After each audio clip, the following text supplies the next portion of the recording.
At dawn, the lungs of the earth awaken. The Amazon rainforest stretches endlessly, cloaked in morning mist, breathing life into the world, carving through the jungle like a serpent.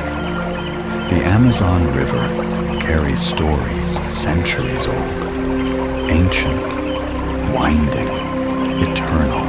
Where the forest opens, water thunders in a sacred fall. Here, the jungle roars with beauty and power. Night falls. The jungle transforms. Tiny lights dance in the darkness, as if the stars descended into the trees.